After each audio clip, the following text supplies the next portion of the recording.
Welcome to all of you today, our many friends from the Vedanta Society, both in Hollywood and New York, those from Ananda, the IHM community, and many, many others who work to make this world a better place. Welcome to Swami Sarvapriyananda's talk on the spiritual principles and practice of Mahatma Gandhi's nonviolence.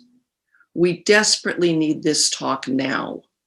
This is the moment when thousands and thousands of young people and people of color and people of conscience are out in the streets and on their laptops and phones, educating, protesting, pushing the margins, standing together in the name of nonviolence for a country where we are finally defined by our humanity instead of our race or our color. This is the right struggle, all about decency, compassion, fairness, the ability of all people to live respected and unafraid, all people. But something crucial is missing. For all of our efforts, the murders just keep happening. The racism and injustice go on and on. As our hearts are broken again and again, we grow weary, discouraged. At the Board Center, we always seek to try to fill in what's missing, to lift up the spiritual component, because that's where we get our strength, our courage, and our resilience. So today we turn to Swami Sarvapriyananda, our beloved friend and colleague, monk, teacher, YouTube rock star, spiritual leader of the Vedanta Society of New York, to help us discover what we need to bring nonviolence to life. Satyagraha, the spiritual teachings and practices that are the heart and soul of Mahatma Gandhi's nonviolence. Swami. Thank you so much for that very generous introduction and for setting the stage, for having me here on this program.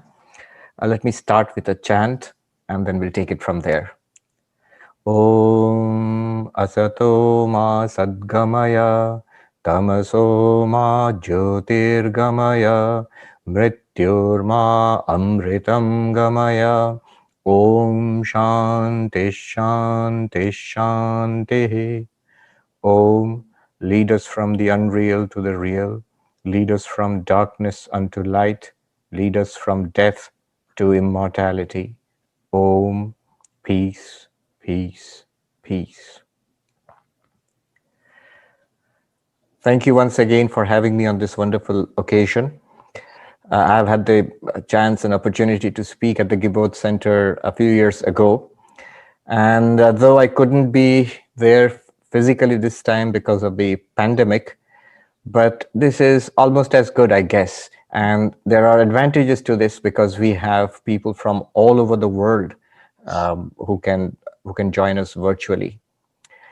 So Mahatma Gandhi's Satyagraha and his philosophy and practice of nonviolence. That is the subject before us this evening. And I must first of all confess to being a little out of my depth here. Dr. Lowe's enthusiasm is infectious, and so is Dr. Rini Ghosh's enthusiasm, and so I didn't have the heart to turn them down. But Gandhi is a subject, Mahatma Gandhi, there's an enormous amount of material about his life and work, and his own complete works are 100 volumes. I mean, I remember as a young monk, as a novice in the ashram where I joined the order, I would go in the library, my favorite place. I would look in awe at two almirahs where Mahatma Gandhi's complete works were kept in, under lock and key. And I understand that there are precisely 98 volumes, as far as I remember. And unfortunately, I never, to my own detriment, I'm sure, I never dared to go through those 98 volumes. So I'm no scholar on Mahatma Gandhi, and that needs to be said at the outset. But I have had the benefit of some very competent scholarship. Especially, I would like to mention three names before I go into this. The material which I have used today is Professor Jeffrey Long. Gave a wonderful presentation on Mahatma Gandhi, his philosophy in relation to Vedanta, right in the Vedanta Society of New York, which was published later on.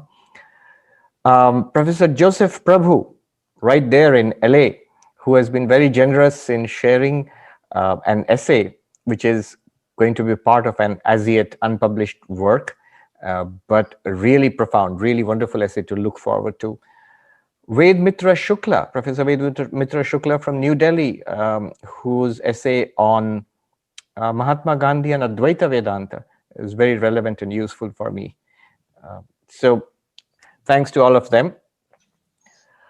But sometimes it's good to get a non-academic, an outsider, so to say, from the academic perspective, an outsider, but in some senses an insider. What happens is sometimes when academicians approach someone like Mahatma Gandhi, there are implicit biases. Like one approach to academics is to do away with all kinds of religion and spirituality, in the name of being unbiased. But I've often found when such people take up studying Mahatma Gandhi, it's usually Mahatma Gandhi minus his spirituality, minus religion. It's Aurobindo or Tagore or Martin Luther King minus their spirituality, minus their religion, which I think misses the point entirely, can be very, very badly misleading. But the names I mentioned, they are all scholar practitioners. So that's a very welcome trend in academic scholarship these days, where there are people who are spiritual seekers themselves and also scholars. One other advantage to having me here as a monk of the Ramakrishna order is that Mahatma Gandhi's links, his association with Sri Ramakrishna, Swami Vivekananda, with our order of monks, it's often not known or highlighted. I'll talk a little bit about that.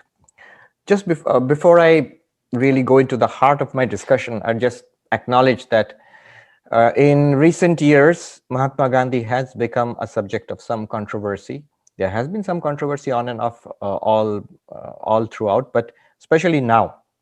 And the controversy is from both ends of the political spectrum. There are critics who say, who find Mahatma Gandhi not woke enough. And there are critics on the other side who find him all too loving towards Muslims, for example.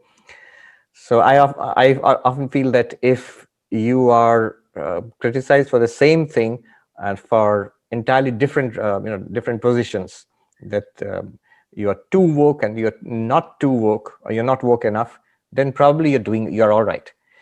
I get the feeling that the problems which we see in this criticism of Mahatma Gandhi, they do not reflect so much on the Mahatma as they do on us and our age.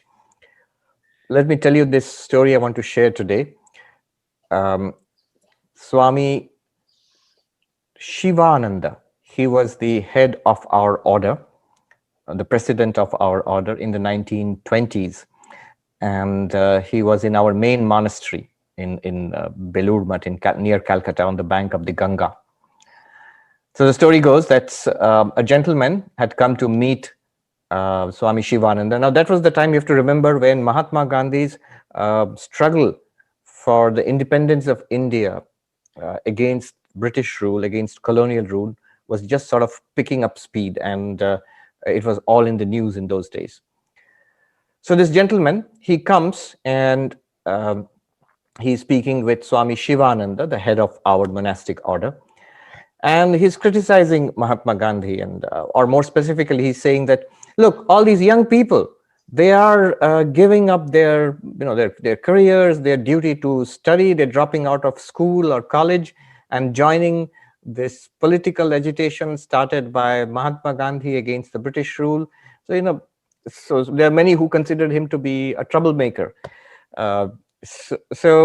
Isn't this wrong? Shouldn't they be studying? Shouldn't they be looking for a job instead of taking part in such such political activities. So Swami Shivananda kept quiet. He did not say anything. The next day, this gentleman came again. And at that time, a young man had come to the monastery to become a monk. And so he was bowing down to Swami Shivananda, who blessed him and sent him off to the monastery to, to join the monastery. And this gentleman was watching the proceedings, and he said, "Isn't this wrong when Mahatma Gandhi is working for the freedom of our country from British rule, and this young man, he avoids his responsibilities to the nation, and he goes and he's trying to become a monk, like running away from the world?" Now Swami Shivananda could not take it anymore. He said, "Look here, I'm sure Mahatma Gandhi, with all his responsibilities, his social reform activities, his political work for the freedom of India, with all those activities and all that going on in his life, he is at peace, I'm quite sure. And this young man who has come to be a monk, he will give up all worldly ambition and devote his life to service and prayer and meditation and study and attain peace. Of that, I'm sure. The only one I find to be without any peace is you, sir." And so I think that's a nice observation um, on the critics of Mahatma Gandhi even today. All right. So having said that, I would like to move on to Mahatma Gandhi had a lifelong admiration for Sri Ramakrishna. This is Mahatma Gandhi on Sri Ramakrishna. The story of Sri Ramakrishna Paramahamsa's life is a story of religion in practice. His life enables us to see God face to face. No one can read the story of his life without being convinced that God alone is real, that all else is an illusion. In this age of skepticism, Ramakrishna represents an example of a bright and living faith, which gives solace to thousands of men and women who would otherwise have remained without spiritual light. He admired Swami Vivekananda. He said on one occasion that I have gone through Vivekananda's works, Swami Vivekananda's works, quite carefully, and the love that I have for my country has increased 1,000-fold by reading Swami Vivekananda. Mahatma Gandhi never really met Swami Vivekananda. He actually went to Belur Math, the main monastery, to meet Vivekananda, who was there at that time. Both were relatively young by our standards. Vivekananda was 39 and Mahatma Gandhi was 32. But Swami Vivekananda was desperately ill at that time, and he would actually pass away in a few months. So he could not meet Mahatma Gandhi. But Mahatma Gandhi came later, about nearly 20 years later, on the birthday of Swami Vivekananda, who had passed away 20 years earlier, 1902. By the way, Swami Vivekananda passed away on the 4th of July. He selected that because he admired the freedom of, the spirit of freedom and independence of the American soul. And we believe that he actually voluntarily gave up his body in meditation on the 4th of July, 1902. In 1921, Mahatma Gandhi, with his wife Kasturba Gandhi, with Motilal Nehru, Jawaharlal Nehru's father, they visited Belur Math when Swami Shivananda was the president of the or was the vice president at that time, I think, yes. And he went around Belur Math and he actually gave a short speech about Swami Vivekananda to the gathered people who had gathered there. Swami Abhedananda, who was here in the Vedanta Society of New York, who worked in the United States for nearly 20 years to spread the message of Vedanta. He went back to India, and in 1923, Mahatma Gandhi actually came to meet Swami Abhedanandaji in Darjeeling. And Swami Abhedananda praised Mahatma Gandhi's commitment to social reform, the removal of untouchability, and for his encouragement of cottage industries. It's interesting that Swami Abhedananda found that praiseworthy. He did not mention his political activities, rather his encouragement of cottage industries and his fight against the social injustice of casteism, against untouchability. And he said, I see that you are carrying on the work of Ramakrishna Vivekananda, so I bring blessings for you. In this way, the early monks of our order actually had a lot of admiration and love for Mahatma Gandhi. Today's subject is Satyagraha and Ahimsa. Satyagraha, how do you translate that? Satya means the truth, and it comes from the word Sat, which I used in the chant at the beginning. From the unreal to the real. The real is Sat. The ultimate reality is Sat, and from that comes Satyagraha. But it just does not mean only a metaphysical reality, Sat. It is, Mahatma Gandhi himself says, it is a manifestation of that ultimate reality as a force. So it's a force. Satyagraha is a force. It literally means um, a commitment to, or holding on to, grasping, seeking the truth. And here by truth, Mahatma Gandhi always meant the ultimate truth, God. For him, God is truth. He actually reversed that and he said, truth is God, making it sort of available for everybody, not just people who believe in God, but truth is God. So the manifestation of that would be a force, a moral force, which is Satyagraha. This is one way of understanding Satyagraha. And the way Satyagraha is practiced in this world is ahimsa, non-violence. That's the core principle. Now, what is there to say about it? What is there to discuss about it? It's very interesting because it's a complex matter. And why is it complex? Mahatma Gandhi himself warns us on more than one occasion. He says that don't look for consistency in what I say. Let me read out one of those quotes. This is Mahatma Gandhi. I am not at all concerned with appearing to be consistent. In my search after truth, I have discarded many ideas and learned many new things. Old as I am in age, I have no feeling that I have ceased to grow inwardly or that my growth will stop at the dissolution of the flesh. But then he gives us some guidelines. How do you understand him? When anybody finds any inconsistency between any two writings of mine, if he still has any faith in my sanity, and we do, he would do well to choose the later of the two on the same subject. So this is a good hermeneutic technique. So I'm in one sense, this is a sign of a genuine spiritual growth. All of us, of course, in a much smaller degree than, say, Vivekananda or Mahatma Gandhi, we all have matured spiritually.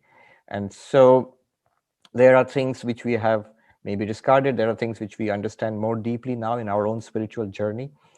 That's what Mahatma Gandhi says. A genuine spirituality is like a living animal. And just adhering to a doctrine or believing in something like a neat creed or a doctrine, it's like that same animal dead and fossilized and put in the Museum of Natural History down this road here in New York. So it's just a fossil. So the living spirituality is always like this. But then what do I mean? What's inconsistent? What was Mahatma Gandhi afraid of when he warned us against, warned us to be ready for inconsistency? It is those inconsistencies which are very important because they enable us. They are like doors which enable us to enter into Mahatma Gandhi's spirituality, his philosophy of ahimsa and satyagraha more deeply. We understand it more deeply. First and foremost is, of course, this whole thing about politics and religion. And this is very important today also, as Dr. Lowe pointed out, the question of spirituality and activism.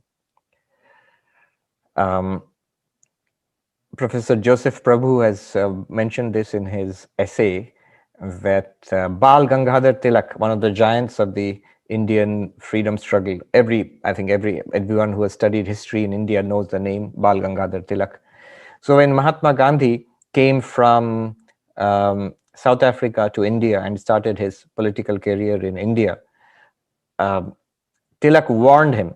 Tilak saw him in this idealist who is very spiritual and warned him that politics is a worldly person's game. It's not for a sadhu. A sadhu is a monk. It's not for a monk. It's a worldly person's game. Swami Vivekananda himself, he gave quite strict guidelines for us monks not to be involved in any political issue. So, people find it difficult, but we do stick to this. We do support what is right. We do support what is for freedom, for justice, for equality. And yet we have to do that fine balancing act of not getting involved in active politics. That's because Swami Vivekananda said that a monastic order should not be involved in active politics. Jesus Christ himself, the Sermon on the Mount, which had tremendous effect on Mahatma Gandhi. And Christ himself um, talked about rendering unto Caesar what is Caesar's, and rendering unto God what is God's. So a clear, strict separation between what is secular and what is spiritual. So this synthesizing, combining what seems to be quite diametrically opposite, how did Mahatma Gandhi quite manage that trick? I'm reminded of years ago, this seminar in which a scholar, a saintly scholar, one of the scholar practitioners, Srivatsa Goswami in Calcutta, he was giving a presentation on the life of Sri Chaitanya, was the great Vaishnava master, spiritual master, and talking about how Sri Chaitanya and his followers established a space, a sacred space for Hinduism on the very doorsteps of Mughal power, just near Agra, near Delhi, which was the capital of Mughal India. They established or re-established the spiritual pilgrimage sites of Vrindavan and Mathura. When he said this, one of our senior monks, it was a conference in one of our ashrams, so one of our senior monks protested. He said, "But that's mixing up politics and religion. You're mixing up politics and religion." And I still remember Srivatsa Goswami brilliantly quoted Mahatma Gandhi, quoted Gandhiji. He said, "Gandhi said that the two greatest forces that I know for human good are politics and religion. And therefore, as long as I live, I shall not cease to do politics in religion and religion in politics." I guess the Swami had nothing more to say after that. But how is it possible? So that's one thing I'll talk about a little bit today. The second thing is non-violence, ahimsa. So I'm going to talk about that. What I'm going to talk about, and it just reminds me, Slavoj Žižek, and he might be an interesting character to bring up in a talk on Gandhiji, but it so happened that Zizek, who, if you know about him, he is this rock star philosopher. So that if philosophers can still be rock stars in this day and age, that Zizek is one of them. And he speaks a lot for effect. You say something shocking, but there's always something reasonable after that. So once in the New York Public Library, I heard he was speaking, so I went to hear him. And I was sort of sitting where he could see me. I think that's why suddenly, without any context at all, he started speaking about India and Mahatma Gandhi and non-violence. Maybe because he saw an Indian monk. I don't know why suddenly. And he said, this is Zizek, he said, Gandhi was more violent than Hitler. Now, I remember this lady who was sitting next to me, an elderly lady, whose jaw dropped a mile, and you could hear the gasp in the room. But I knew that Zizek would always have something to follow up, and I sort of motioned to her, wait for it. And then Zizek, of course, he explained that Hitler, for all his tremendous violence which he unleashed on the world, after Hitler, the world was still more or less the same. It was the same structure, same political structure, same economic and military structures. So, but just a tremendous amount of violence. But then he said Mahatma Gandhi, he was more violent in the sense that he destroyed the old structure, the structures of colonialism and imperialism. He dismantled them, and a new world was born. So in that sense, more violent. But more seriously, the Bhagavad Gita, how could a book which is apparently set in the midst of a war be the source of Mahatma Gandhi's thoughts of, his philosophy of nonviolence? And I'll speak something about religious pluralism. All right. So the first thing that I want to say about Satyagraha and how Mahatma Gandhi synthesizes politics and spirituality is that Mahatma Gandhi's understanding of spirituality was a holistic spirituality. This is something that Professor Prabhu has pointed out in his paper, which you should all look forward to when it's published.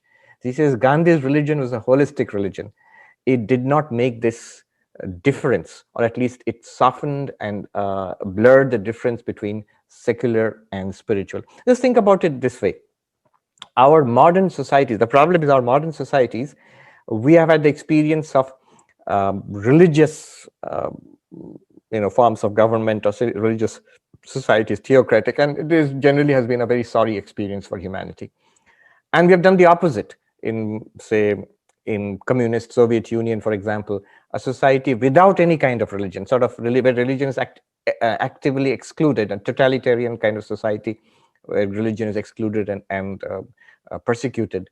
That also has been a very sorry experience. So the kind of balance we have come to is in the most modern societies of the world, like the United States, for example, religion and the state are clearly separated. So that sort of sets up a dichotomy in our mind that this is secular and this is sacred, this is religion and this is politics, and the two have to be kept separate.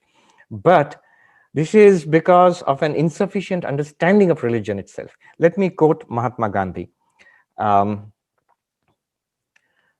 Gandhi says,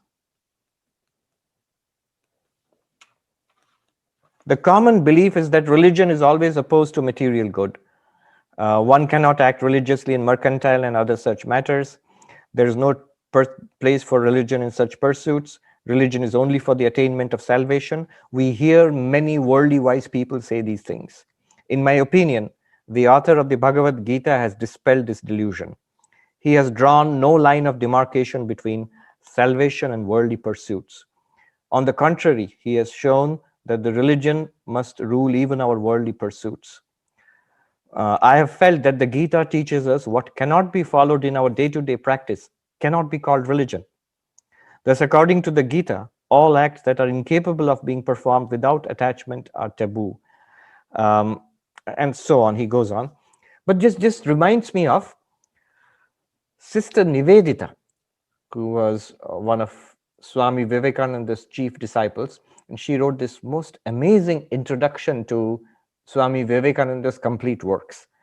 And just a few years before Gandhiji was writing this. Now, this idea that the whole of life can be spiritualized. Now, I'm quoting from Nivedita, and you can see the resonance with Mahatma Gandhi.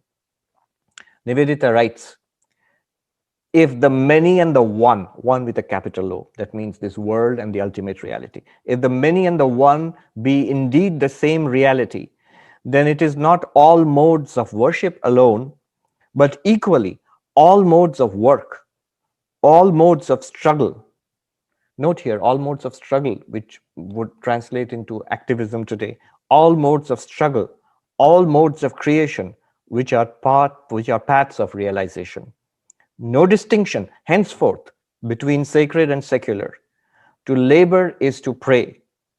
To conquer is to renounce. Life itself is religion. To have and hold is as stern a trust as to quit and to avoid. This is the realization which makes Vivekananda the great preacher of karma, not as divorced from, but as expressing jnana and bhakti. Jnana means knowledge and bhakti means devotion.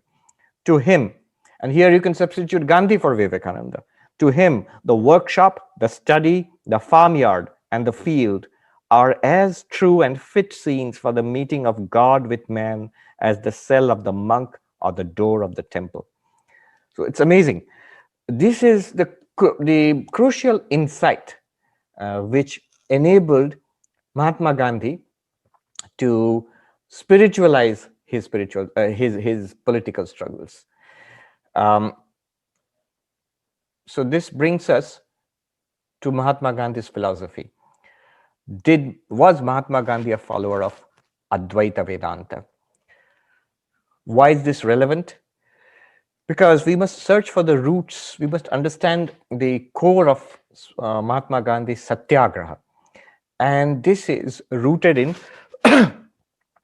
Vedanta. Vedanta is basically the spiritual philosophy of the Upanishads. And Upanishads are the spiritual and philosophical texts in the Vedas, which are the most ancient religious documents available to humanity, probably, and the fundamental religious texts of the Hindus.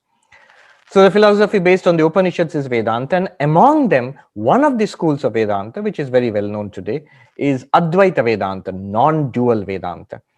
Now, what non-dual Vedanta says crucially is Brahman is the ultimate reality is Brahman, and the world is an appearance of that Brahman, and you, the individual being, you are none other than that ultimate reality. Paraphrasing that, God is the only reality. This material world is an appearance of that. It's not the ultimate reality. It's not even a second reality apart from God. So it's a non-dual, it's non-duality. There is no second reality apart from God, which also means you, the individual being, each of us, all of us, we are that ultimate reality. We are one with God. We are God, but in our real sense. So the difference would be this. In the state of ignorance, we experience this world as we see it, as a material world, ourselves as limited creatures of flesh and blood, and a very imperfect world of struggle and strife and suffering. In a state of knowledge, we would penetrate this appearance, this veil of Maya, and we would realize that it is God alone which is appearing in all of these ways. Now, this means the relationship between God and the world is non-dual. It is the same reality. It's just under conditions of ignorance, we see it as world, and under conditions of knowledge, when we make the breakthrough, we would realize God. Now, this is putting it in a very metaphysical way. Was Mahatma Gandhi a follower of this doctrine? The answer is quite clearly yes, but also in a certain sense, no in the sense more than this. He developed an extension, he built upon it. So Satyagraha is building upon the Upanishadic and Advaitic conception of Sat. From Sat, pure being, to Satyagraha, an expression of that pure being as moral force in the world. But yes, just a couple of quotes from Gandhiji to show what I mean. Here is Gandhiji writing in Young India, I believe in Advaita, that is non-dualism. I believe in the essential unity of man and for that matter of all lives. Therefore, I believe that if one man gains spirituality, the whole world gains with him. And if one man falls, the whole world falls to that extent. Again, writing in Harijan, the forms are many, but the informing spirit is one. How can there be room for distinctions of high and low where there is this all-embracing fundamental unity underlying the outward diversity? For this is a fact meeting you at every step in daily life. The final goal of all religions is to realize this essential oneness. So very Advaitic, very non-dualistic here. I'm going to move a little faster here. The next point I'm going to make is about Gandhi and non-violence. A good transition between Gandhi and Advaita Vedanta and Gandhi and non-violence is in between. There is the Bhagavad Gita, which shines its light on both sides. Bhagavad Gita is, if you want one text for Hinduism, that would be the Bhagavad Gita. And it is one of the foundational texts along with the Upanishads and the Brahma Sutras for Vedanta, Advaita Vedanta. And the Bhagavad Gita is also the source of Mahatma Gandhi's inspiration for Satyagraha and non-violence. About the Bhagavad Gita, he says the central role of Bhagavad Gita. If you look at what constitutes Mahatma Gandhi's thought, then it's a wide range. That's why you cannot straight away say it's only Advaita Vedanta, which it is not, because he was inspired by Tolstoy. He was inspired by the free-thinking Englishmen with whom he met when he was studying law in London. In fact, he says he read the Bhagavad Gita only because his English friends, when he was a law student in London, his English friends wanted to read the Bhagavad Gita with him. And he says, to my shame, I realized I'd never read the Bhagavad Gita. And so the first time Mahatma Gandhi reads the most central text in his spiritual development is in English translation, with Edwin Arnold's translation, to help his other English friends to understand the Bhagavad Gita. And he says he was fascinated with it when he started reading it. He read it from cover to cover in a matter of days. Here is a quote from Mahatma Gandhi. He's talking to Christian missionaries here. Though I admire much in Christianity, I am unable to identify myself with Orthodox Christianity. Hinduism, as I know it, entirely satisfies my soul. fills my whole being, and I find a solace in the Bhagavad Gita and the Upanishads that I miss even in the Sermon on the Mount. Not that I do not prize the ideal presented therein, not that some of the precious teachings on the Sermon on the Mount have not left a deep impress upon me, but I must confess to you that when doubts haunt me, when disappointments stare me in the face, and when I see not one ray of light on the horizon, I turn to the Bhagavad Gita and find a verse to comfort me. And I immediately begin to smile in the midst of overwhelming sorrow. My life has been full of external tragedies, and if they have not left any visible effect on me, I owe it to the teaching of the Bhagavad Gita. He says, for me, the Bhagavad Gita is the key to the scriptures of the world. All good. What's the problem then? The problem is this. The Bhagavad Gita is set in the battlefield. And Krishna, there's Arjuna who doesn't want to fight the war, and Krishna finally convinces him to fight the war.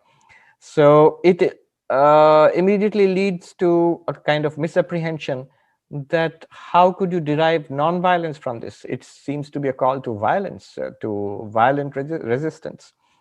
I remember last year I was at Harvard, and in the philosophy department there, I'm very grateful that Professor Amartya Sen, who is a Nobel laureate in economics, but he's also a philosopher, and he teaches both philosophy and economics at both Cambridge, the one across the pond, and this Cambridge also, where at Harvard University, where he teaches economics and philosophy.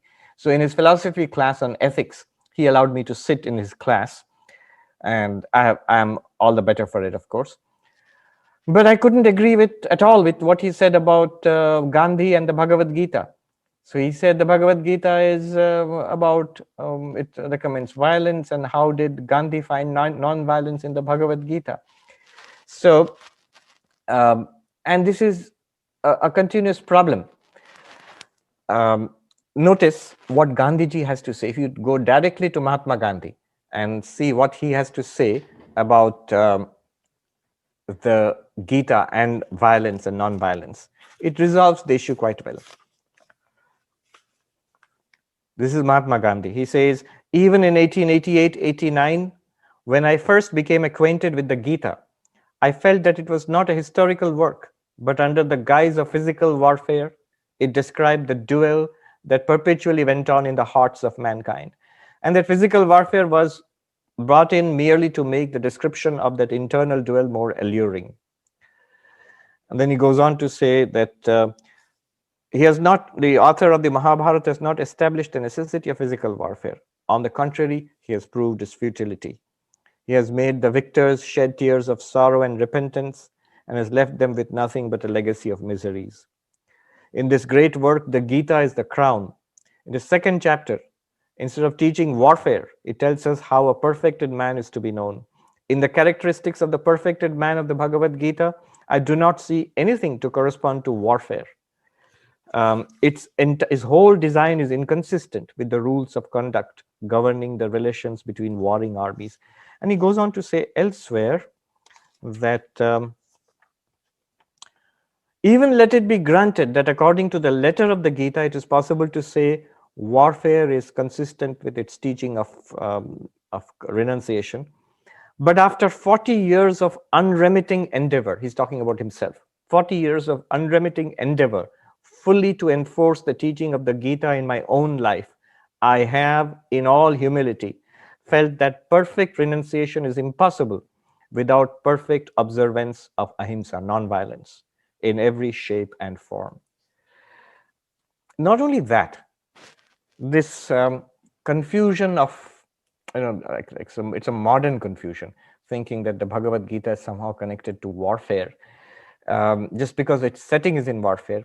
If you actually look at the traditional commentaries on the Bhagavad Gita, it's been commented on by Shankaracharya, the Sanskrit commentaries, Shankaracharya, Ramanujacharya, Madhvacharya, Sridhar Swami, Madhusudan Saraswati, to name only the most well-known classical Sanskrit commentaries on the Bhagavad Gita.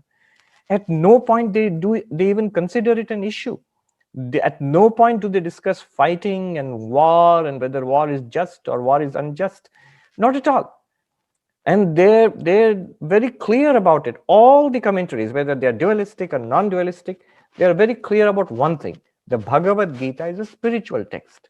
It is meant for all of humanity. It is meant to help us in our personal lives, um, the conflict which we experience in our life and in our spiritual progress. To put it in the technical terms in Sanskrit, Bhagavad Gita is a moksha shastra, is a text which helps us to become enlightened. So Mahatma Gandhi was very clear about this. And I'll just suggest that this confusion about thinking that the Gita is related to war, or is it, how can you derive non-violence from the Bhagavad Gita? I mean, it might more have to do with our times, especially the modern West, having confronted the First World War and the Second World War. And so the overwhelming imperative is to avoid violence and war. And so we tend to superimpose that on everything that comes across our path. So Gita is a text which teaches us spirituality, and Mahatma Gandhi says, and that kind of spirituality is not compatible with violence. Just by the way, Martin Luther King, who was deeply, deeply inspired by Mahatma Gandhi in his activism, in his struggle, in one interview, and that's a very nice interview. You can see it on YouTube. The original video file is available on YouTube. You just Google search for Martin Luther King, Mahatma Gandhi. Martin Luther King is asked, Gandhi actually said that better than being a coward, a violent resistance is better than being cowardly. But non-violence is better than being violent, of course. So would you say that, would you agree to that? Would you subscribe to that? In some certain circumstances, violence is better than non-violence? And Martin Luther King gives a very deep insight into Mahatma Gandhi's philosophy. He says that, no, that's a wrong understanding. That's a mistake. You have to interpret Gandhi here carefully. Gandhi was first and last an advocate of non-violence. And what he was doing here was pointing out the distinction between non-violence and passivity, between non-violence and cowardice. So that's why he's saying that violence is different from cowardice, and non-violence is different from both of them. Non-violence is not the same thing as cowardice. In fact, non-violence is dynamic. Cowardice is static. So this is an interesting point that Martin Luther King points out. In Vedantic thought, there are these qualities: tamas, rajas, and sattva. Tamas is inertia and darkness, and so cowardice would match that. Passivity would match that. And rajas is dynamism and action and desire and ambition and violence. So violence would be rajasic. But the state to be aimed for is sattvic. Sattvic is serenity and purity and luminosity. And that's actually very dynamic. It's very dynamic. And non-violence goes with sattva. And that's what Mahatma Gandhi was talking about. In the little bit of time remaining to me, I know I had said 45 minutes, but Lo assured me I can go on to an hour if I wanted. So I'll just take her up on on that and make my last point and then stop. It's an important point. An application of Mahatma Gandhi's Satyagraha, Ahimsa, to the question of the plurality of religions, pluralism. How do you deal with a world which is full of difference of religion, difference of race, difference of gender, difference of political beliefs? See, it's all very well to say there is one absolute reality, pure being, pure consciousness, which is the Brahman of Advaita Vedanta, and you realize that, then the problem is solved for you. But the whole problem is there when that ultimate reality, the one, manifests as the many. Vedanta may tell you that behind all this diversity is one spiritual reality, and that's great, that's wonderful. But still, you have to confront and deal with this difference. You have to deal with people who are different from you, who believe differently, who look different, who behave differently.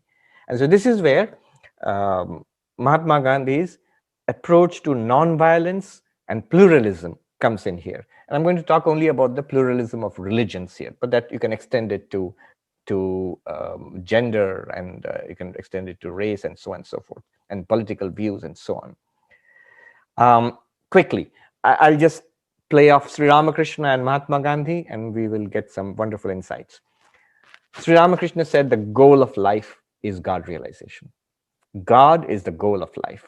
The purpose of life is God realization. And therefore, the purpose of the religions of the world is this God realization. Spirituality is the point of religion. Now, Mahatma Gandhi, he has said more than once that the goal of his life is God realization. Let me quote him from his autobiography, The Story of My Experiments with Truth. Mahatma Gandhi says, "What is if you ask him, who am I? Who are you, Mahatma Gandhi?" And this is what he says: "What I want to achieve, that what I've been striving and pining to achieve these 30 years, is self-realization, to see God face to face, to attain moksha, which is spiritual liberation. I live and move and have my being in pursuit of this goal. All that I do by way of speaking and writing, and all my ventures in the political field, are dedicated to the same end." Now, this is amazing. Goal of his life, he says, is God realization, exactly what Sri Ramakrishna says. But then this is mediated through his understanding of Advaita Vedanta.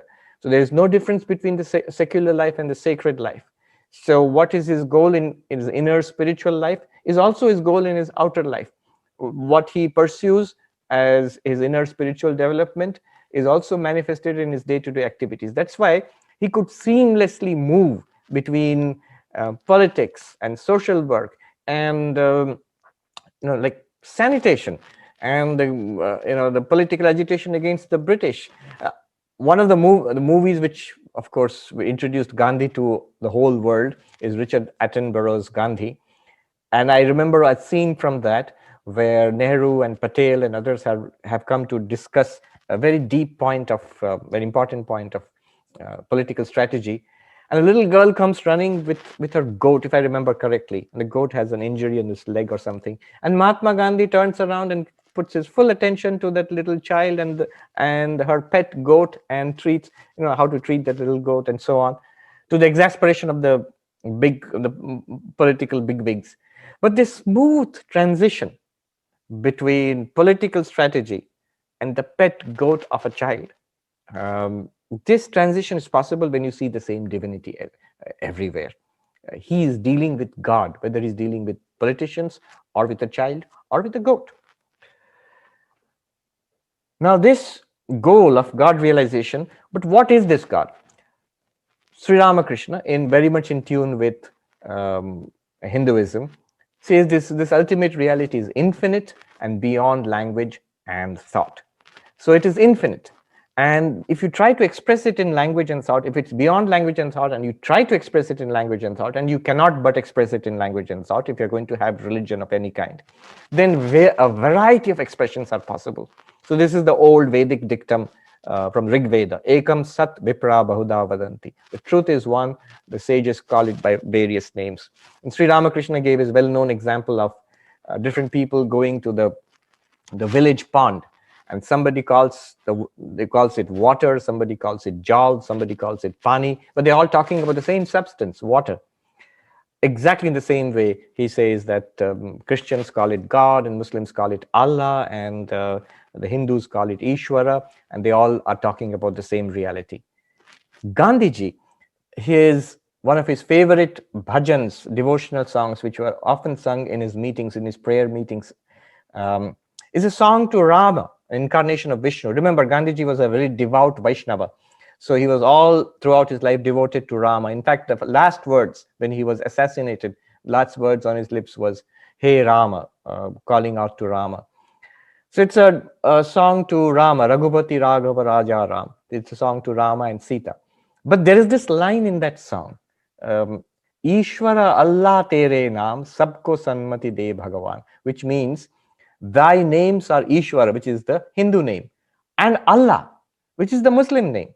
See how he extends this understanding of the multiple expressions of the same divinity from its Hindu context to a larger world stage. It's both Hindu and Muslim and Christian and Jewish and, in fact, Sikh and every faith and beyond that also. And therefore, all these religions are paths to the same goal. Sri Ramakrishna often emphasized this. His Bengali, it's like a slogan now. Jato mat tato pad. As many faiths, so many paths to God. And here is Mahatma Gandhi. Exactly the same language. Religions are different roads converging upon the same point. What does it matter that we take different roads so long as we reach the same goal? So this is the same language as Sri Ramakrishna. Professor Jeffrey Long has brought to my attention, I mean, in his speech here at the Vedanta Society, a very interesting letter which was written asking Mahatma Gandhi how he could talk about God in a very intense, loving, personal mode, like a theistic religion. So he talks about God as if it is a personal God. And yet he claims to be an Advaitin, which is it's a very impersonal philosophy. And Mahatma Gandhi gave a wonderful reply there. There he said, I do not see anything wrong there. I can see no conflict between being a non-dualist and also having a dualistic approach to worshipping God. In this, he says, I am an Anekantavadi, which points to another influence, very strong influence on Mahatma Gandhi, which is Jainism. So Jainism, in two respects. One is the core, the central pillar of Jainism is non-violence. So it's something that Mahatma Gandhi definitely was influenced by Jaina idea of non-violence, which he expanded on later on. But also many-sidedness of truth. Ananta dharmakam vastu, that is the Jainas say that the reality has infinite aspects. So whatever you say about that reality is true in one aspect, but may not be true in other aspects. And this is called anekantavada, the philosophy of many-sidedness. And Mahatma Gandhi, in his reply to that question, he says, in that sense, I am an anekantavadi. And he says again, not in the academic sense, not in the sense of scholars, but in a very personal sense. I can see how my position appears to my opponent, the person who disagrees with me. Earlier, he says I would resent his ignorance, but now I do not, because now I see how what I say appears to him, and vice versa. So there are many paths to the goal, and if there are many paths, it does not mean that that one has to be right and all others have to be wrong. I mean, if you go to the Gibbard Center from the Vedanta Society, I've always seen that Google Maps, if you have an Android phone and an Apple phone, they always give you different routes to the Gibbard Society, the Gibbard Center. Doesn't mean that one route is wrong. Both of them get you to the goal in the same place. And this led to this idea of respect for all religions. Both Vivekananda and Gandhi speak in the same language when they say that tolerance is a very strange word to use. When you say religious toleration, if you go back home to your beloved, people in your family, and they look at you and say that, oh, we tolerate you. If you look at your friend and the friend comes and smiles at you and says, yeah, I just tolerate you. That is not a good word. Tolerance is implicitly is like, I know that you're wrong, but I'm just going to put up with you. It is implicitly violent. Rather, both Vivekananda and Gandhi talk about acceptance, that these are all true. Gandhi has said again and again, all these paths are true from different perspectives, and they're all good, and they're all useful, and they all will take you. They'll help you in spiritual evolution. They'll take you to that goal also. I think I've gone well over my time. I could go on and on. 2 points which I have not touched upon so well. One is the idea of renunciation, because in the Bhagavad Gita, if you ask Mahatma Gandhi what is the central theme of Bhagavad Gita, he said it's renunciation. So, but in what sense? When you explored Mahatma Gandhi's idea of renunciation, asceticism, self-denial. I know there are people here who are working on asceticism from an academic perspective.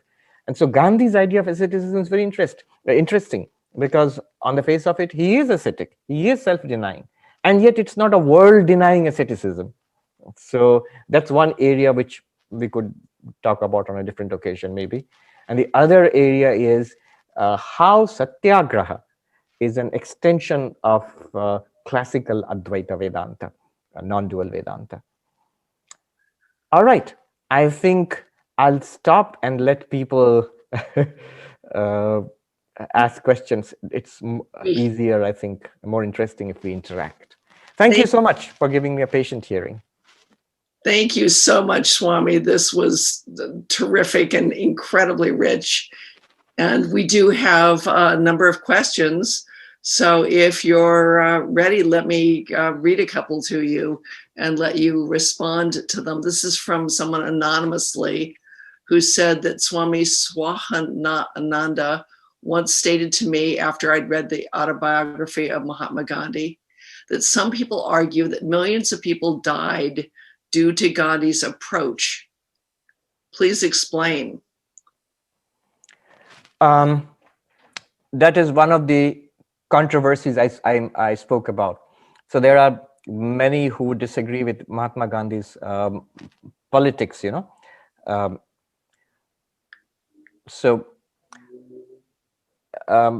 When I was just talking about the pluralism from the perspective of religions, but you notice my approach was more, I would say, philosophical. There's an ultimate reality, it has infinite aspects, and the religions are different paths, so different paths to the same goal, and we can follow any path it will take. So there's no need to have conflict between the paths. All that's very fine. But notice, so that's fine from, say, from my perspective as a monk, it gives me a very wonderful way of looking at other religions. So I can now be open to other religions, I can learn from them, I can enrich my spiritual life, fine. But Mahatma Gandhi, the specific problem facing Mahatma Gandhi was not that. He fully accepted all this in his personal spiritual life. But the specific problem facing him was in India, the question of Hindu-Muslim unity. So more than just the philosophical harmony of religions, he had to work for communal unity on the ground. And he had to work with tremendous forces of hatred and dislike and violence. He took an approach. What its consequences are, we see. But the thing is, can you blame Mahatma Gandhi for those consequences or his policies for those consequences? Would they not have happened anyway, looking at the scale of forces unleashed at that time? Probably, you never know. But you have to look at what the man was aiming at and what he tried and the scale on which he tried it. I think that's entirely admirable. Okay, thank you. Ereban Ray asks, in the context of Gita and Ahimsa, how relevant are the following? Number one, converting karma as karma yoga. Oh, we have a list of them. 3, leading an ethical and moral life. Sorry, 2, leading an ethical and moral life. 3, training ourselves to live on less rather than more. And 4, accepting everything as the will of God. Yes, that's beautiful. Actually, it's almost echoes something that I read in The Imitation of Christ by Thomas A. Kempis, where he says, if you want peace, my son, then always try to have less rather than more. Always try to do the will of another rather than your own. Always try to be last rather than first, and so on. Yes, these are the components of renunciation which Mahatma Gandhi saw as the theme of Bhagavad Gita. The problem is today, when we speak about renunciation, especially to young people, it doesn't sound appealing. The immediate reaction would be, renounce. Why should I renounce? I'm here to enjoy the world. I'm here to do things in the world. But that's not the kind of renunciation Mahatma Gandhi was talking about.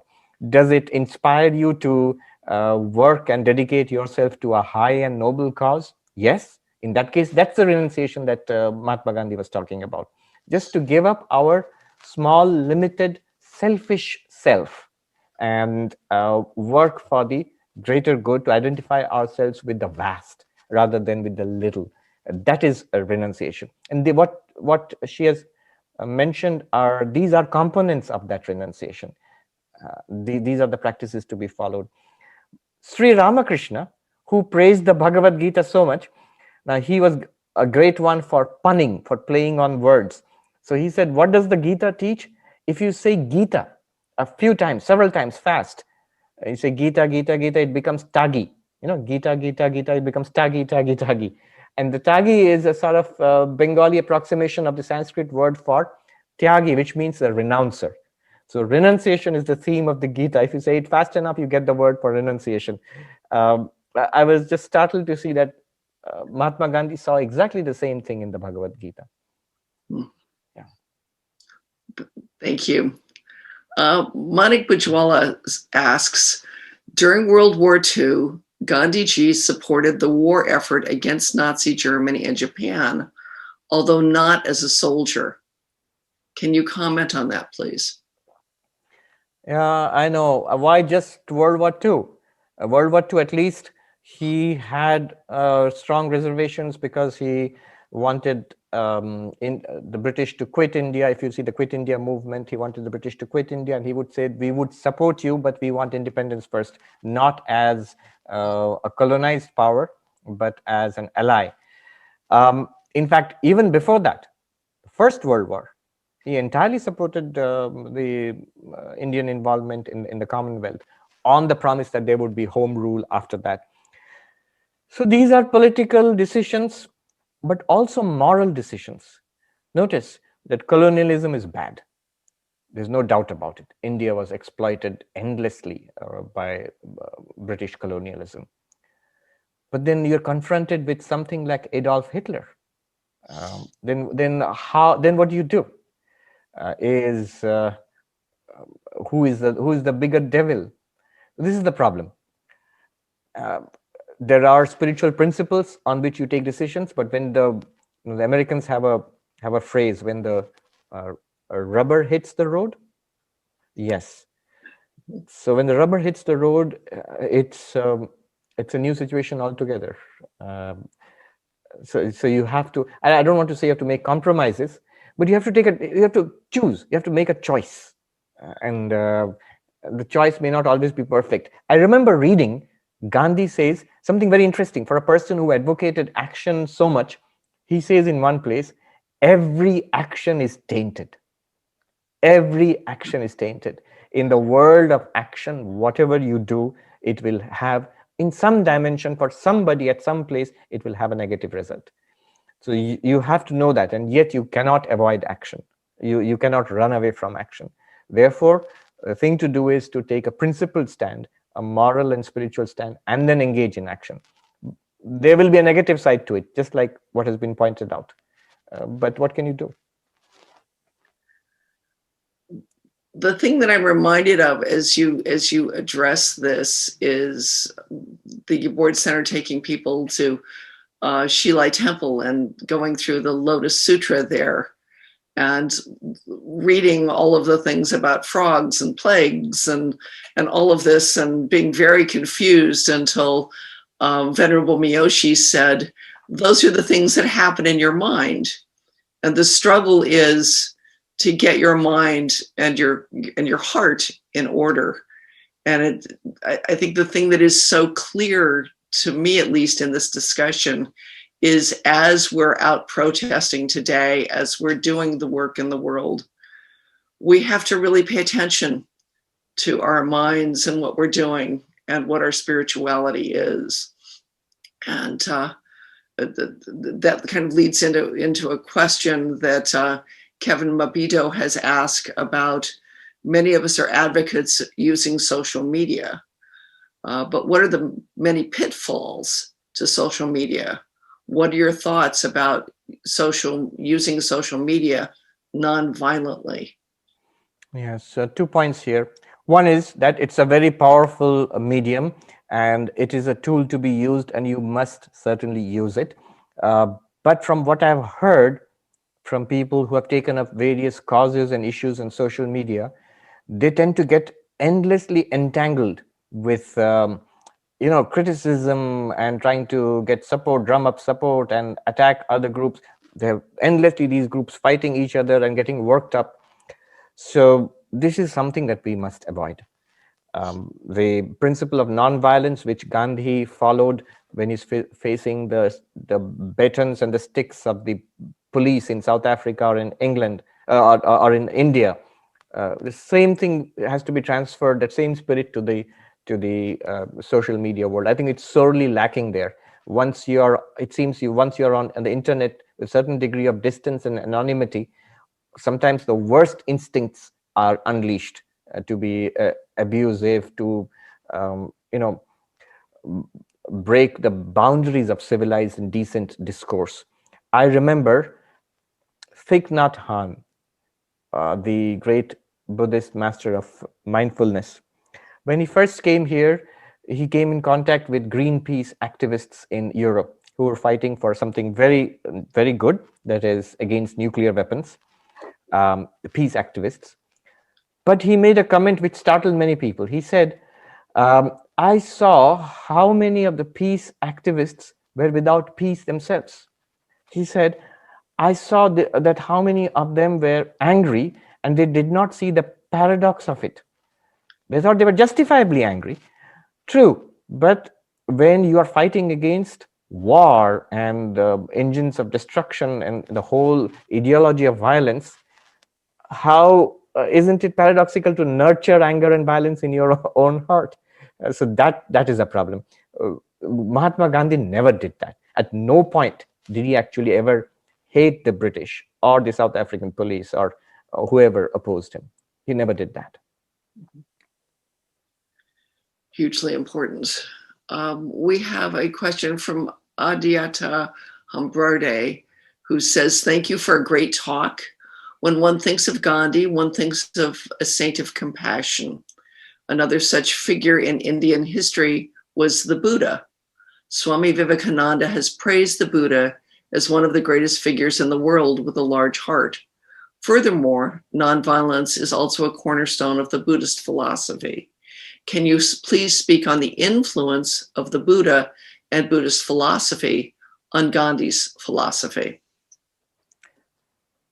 Honest answer, I really cannot answer that directly. I have come across several references to the Buddha in whatever I've read of Gandhi, whatever little I've read of Gandhi's works. We would require an answer from people who have studied Mahatma Gandhi more closely. Mahatma Gandhi's doctrine of ahimsa derived from Hinduism in two sources. One is his Vaishnava background and Advaita Vedanta. It derived from Jainism because one of his closest friends and mentors was a great Jain teacher who's often considered Mahatma Gandhi's guru, if you will. And Jainism, the central doctrine of Jainism is nonviolence. If it is one thing that Jainism is identified with, it is nonviolence. And so that is another important source of Mahatma Gandhi's teachings of nonviolence. Though there's no time here, but in these cases, it's not exactly as you find it in Vaishnavism or Advaita Vedanta or Jainism. For example, let me give one example of what I mean. In Jainism, it is a very careful, you have to be very careful not to be violent. Don't even kill an insect. You're obviously strictly vegetarian. You are careful about not even killing a little insect. There are Jain practitioners, monks, who gently sweep the path always when they walk so that they can gently remove insects out of their path. So they go to that extent. They will not practice agriculture because it's going to kill a worm. Now, you're careful about not killing. But in one sense, it is a negative practice in the sense that you do not do harm. You're very careful not to do harm. Whereas Gandhiji extended it. He developed it into a positive force of love, so which will be a moral force in the world. You counter violence by non-violence. Your non-violence counters the violence that is in the world. Not just that you do not do harm, but you prevent others from doing harm and thereby transform violence into non-violence. That's a very positive thing. Buddhism, in the Dhammapada, Bhagavan Buddha actually says, overcome violence by non-violence. Now, the thing is, he clearly meant it at a personal level. But Gandhiji clearly extended it to the community and society, to the world at large. He made it a philosophy of life when you're dealing with social issues of injustice, for example, colonialism and social oppression, for example. So are they against what was there? Obviously not. They are very clearly extensions of Buddhistic, Jain, or Vedantic thought. But you have to give him credit for those extensions. Thank you. An anonymous attendee asks, is political freedom for a nation an expedient criterion for spiritual seeking, leading to moksha, or does spiritual seeking actually flourish amidst the hardship and pain of slavery imposed by foreign domination? Avatars and spiritual awakening seems to arise when the need is maximal, i.e., India was under repressive foreign aid. Right. This is a really good question. You know, let me give a straight answer to it first. That political freedom is important, is definitely in line with, in stream with spiritual freedom. So it is in harmony with, it is logically consistent with spiritual freedom. So freedom, it's not that you can have more spirituality if there is no freedom. No.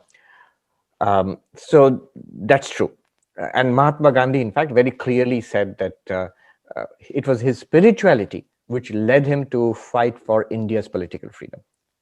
It is not just politics. He was not just doing politics there, fighting against a colonial power. He just saw it's spiritually unjust that one nation could rule over and exploit other nations. And so without hating the people of that nation, he wanted to stop that, to change this whole situation. And that was an expression of spirituality. For him, it was not politics. It's something many people did not understand. That Mahatma Gandhi says that all that I do is actually my seeking for God. So his political activism against colonial rule was seeking for God. It was in line with spirituality. All right. Having said that, let me say the opposite also. Spirituality is independent of politics. This is something that I believe truly. There you go. Even in the worst of circumstances, there can be spirituality. I'm not saying that it justifies those worst circumstances. If you're enlightened enough to recognize the injustice in the system, in what is going on, and you want to change that, so much good for you. But even if the system is unjust, even if things are terrible, you can still be spiritual. You can be spiritual. You can be spiritual in the concentration camps in Auschwitz. That's how many people survive. If you see Viktor Frankl, what was he except being spiritual? You can be spiritual in the conditions of slavery. You can be spiritual in the Russian Gulag. And in such circumstances, there is nothing else to hold on to except spirituality. It's not a justification for oppression, but what I'm saying is the independence of spirituality. Spirituality means a just society, definitely. But even in an unjust society, you could still have, and you have had examples of great spiritual teachers and and saints who have been there all throughout. They have inspired people to be spiritual and also to transform the injustices in the society in which they found themselves. Yeah. Priti Devaprakasha asks, with regards to world-denying asceticism, isn't that contrary to Advaita in the sense that it is simply creating a secondary sort of enlightened duality? Because to deny the existence of something requires that one accept first its existence, or at least the possibility of existence, at least. Yes, you're right, but you're right only in an ultimate sense. You're going to deny the world, which means so somewhere you've acknowledged the existence of the world. But Advaita Vedanta says that only Brahman, the ultimate reality, exists. The world does not exist of itself. But having said that, that's a very ultimate position to take. Having said that, until we get there, until we realize that God is all that exists, even what we consider to be the world in our ignorance is nothing but God. All that we consider to be human is actually divine. So it's a wonderful thing. And that's what we are aiming at. And that's what it is truly. But to get there, you might have to step away from the world. And this was the argument for monasticism throughout the ages. In Christianity, in early Christianity, in Hinduism, in Buddhism, in Jainism, there are strong monastic traditions. The whole point, this whole world denying asceticism, there is a great logic to it, that if you're going to catch hold of God, you better let go of the world, for at least for the time being. See, our problem is not that we are world and God together. We don't. For us, the world is everything that we see and we consider to be real, no matter how highly we talk, no matter what books I can quote. For me, the world is pretty real. To change the situation, to make God more and more real here, I have to step back a little. So whether you become a monk or not, I always say, whether you become a monk or not, if you're spiritual, somewhere inside you're monk-like. Anybody who's spiritual, you will be monk-like inside. And that's true of people who live in monasteries, and that's true of people who are completely engaged in social, spiritual activism, like Mahatma Gandhi. Mahatma Gandhi was monk-like in just about every way. So was Martin Luther King. So was Howard Thurman, who was like a guiding light for Martin Luther King. They are all monk-like. So was Thomas Merton, who's a monk, actually a monk, and committed to his anti-war activities against the Vietnam War and things like that, but very monk-like in his inner life and also in his activism. Thank you. An anonymous attendee asks, what might be some of the ways you suggest that we can apply Gandhian philosophy in the scenario of the current state of fracturalism in the American society? That's why this subject is so important. Satyagraha and ahimsa. So often what people do is they take up ahimsa, non-violence, as a strategy. But for Gandhi, ahimsa was never a strategy. It was an expression of the deepest spiritual truth. He felt that God alone is real. The world is an expression of that divine reality. So how do you live in this world of diversity and conflict and chaos? You live with nonviolence. So it has to come from that spiritual basis. I would always suggest step back from this burning question of how do I deal with this fractious, conflict-ridden, divided society. Step back. Have hours of meditation and study and contemplation, and then go back and engage. You notice all great spiritual masters had this rhythm to their lives. For example, the Buddha, the rhythm of going away and coming back. So every spiritual teacher or practitioner must have that going away. The going away could be a physical going away, like becoming a monk, or it could just be retiring from the hurly-burly, the chaos of life, into contemplation, calmness, mindfulness, prayer, just the moment of quiet, into a neutral stasis, as it were, before you plunge back again. Yeah. That coming back again is also important. You must not only go back, you must come back also. So, but when you come back, like Schopenhauer says, that do your words come from more words or do they come from silence? So the words which come from silence are powerful. Words which come from more words may be good, but ultimately they do not have that power. So one of the things that we have to tell the marchers is to step back and breathe and remember their spirituality. And be centered spiritually. No matter what your spiritual worldview, be centered. Every religion has this core of spirituality. I firmly believe with Mahatma Gandhi and Swami Vivekananda, the spirituality is the core of religion. Social activism is not the core of religion. Politics is not the core of religion. Buildings and money and fundraising and speeches and books, not the core of religion. Communities, not the core of religion. But spirituality is the core of religion. It's not one of the aspects of religion, but it is actually the core. In this, I am fully convinced. So one must retreat once in a while to that core of religion, to that spiritual core, and then act from there. Mm-hmm. Okay, thank you.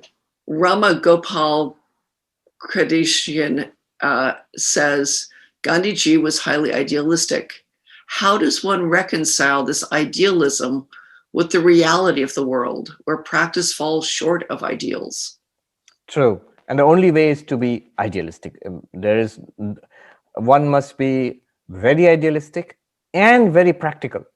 And Swami Vivekananda, he would tell his monks, at this moment you must study and be ready to explain the intricacies of the Vedanta philosophy, and the next moment you should be able to go out and cultivate those fields and raise vegetables in those fields. You must be proficient in the study of the Gita, and you must be able to repair the shoes which are torn. So this combination, he says, too much idealism. The problem is, a pastor in a church nearby here in New York was telling me that every church has these wonderful people who are too heavenly to be any earthly good. So, so that's too much idealism. It's not of much use to others, and ultimately not of much use to oneself also. It can hurt you, actually. Too much of practicality, as Vivekananda says, it makes a brute of a person. Too much of practicality makes a brute of a person. This harmony, is it possible? It is possible. On which side should the balance be? It should always be on the side of idealism. You hold on to a core of ideals and then try to manifest it in life. Thank you. Aktel Vakesh K asks, was it right for Gandhi to intervene in the politics of India even after the colonials left? Which was his goal? I really don't think it was just his goal for the British to leave. Remember, his politics was a manifestation of his spirituality. So his fight for removing untouchability, his fight for something as non-controversial as better sanitation in the slums, his fight for education for, he called it Bunyadi Siksha, the basic program for education, his fight for cottage industries. You see, today, the world of global warming and all this problem, ecological catastrophe, now Gandhi does not look so quaint anymore. People thought he was crazy. Somebody interviewed him after the independence of India, that when he's advocating cottage industries, a village-based economy, smaller is better. Somebody asked him, don't you want your country to be as mighty and rich and prosperous as Great Britain? Because Great Britain was the United States of that time, so don't you want them to be like that?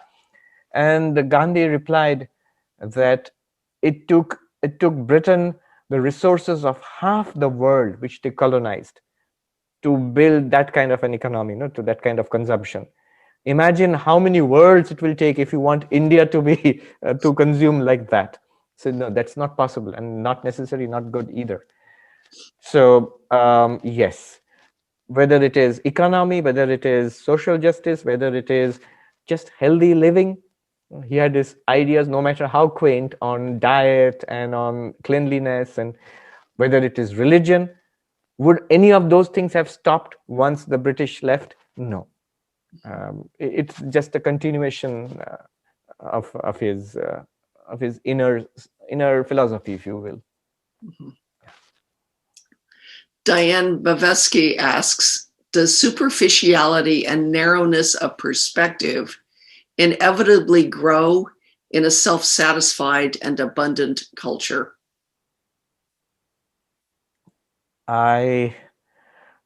It seems to be so, but it need not be so. I know what you're referring to, and it's a worrying thing. You seem to see it all throughout history. For thousands of years, if you look at the Roman Empire and the British Empire and all the great empires in between, the Persian and all, at the height of their development, at the height of their powers, you see an inevitable inwardness, inevitable in a sense of superiority, a kind of degeneration taking place, a loss of simplicity. And today also, in the most powerful economies of the world, not accepting the United States of America. But it need not be so. What is a protection against that is knowledge. We have it's a knowledge economy now. It's a world of knowledge today. So if all of that is available to us, it would be a pity if we repeated the mistakes of our ancients in the Roman past or the Persian past or whatever it is. It need not be so, and I'm quite hopeful that it will not be so. Seema Jaishti asks, did Mahatma Gandhi experience spiritual exploitation? exploitation in the, spiritual exploitation. Um, I'm not very sure exactly what that means. So I'll just let it lie for the time being. You'll have to find out for yourself by reading his biography and what scholars have to say about it. I have a sense of what you might be meaning to, but we'll just let it be for the time being. I really don't want to talk about that. As we get near the end, we have an anonymous attendee who said, can you give us some practical advice for peace? Oh, yes. Doling out practical advice for peace is kind of my, as a monk, that's what I basically have to do, and especially these days, in the days of the coronavirus, the pandemic. Yes, and this is something that you see both in Vivekananda and in Mahatma Gandhi. Notice, so I'll go back to the first, the anecdote I started with, that critic who criticized Gandhi and who criticized the young man who wanted to become a monk, and Swami Shivananda, the head of our order, who said to him that, you know, Mahatma Gandhi, in the midst of all his activities, political and social and whatnot, he's at peace. I have no doubt about that. And this young man who wants to become a monk, he will also attain to peace eventually. I have no doubt about that. And you are the only one, sir, who does not seem to have any peace. So it is possible to be in peace in the midst of responsibility, a lot of activity. That was Krishna's teaching to Arjuna in the battlefield of Kurukshetra in the Bhagavad Gita. In the midst of this terrible situation, you can still be spiritual. You can attain to peace, the ultimate peace. So it is, peace is possible in the midst of suffering and conflict and sorrow. Practical advice. So, all right, straight talk here. 4 things help. One is unselfish rather than selfish. The more I think about what can I do for you, what can I do for others, and less I think about my own problems, amazingly enough, the more peace I have. Second, a love of God.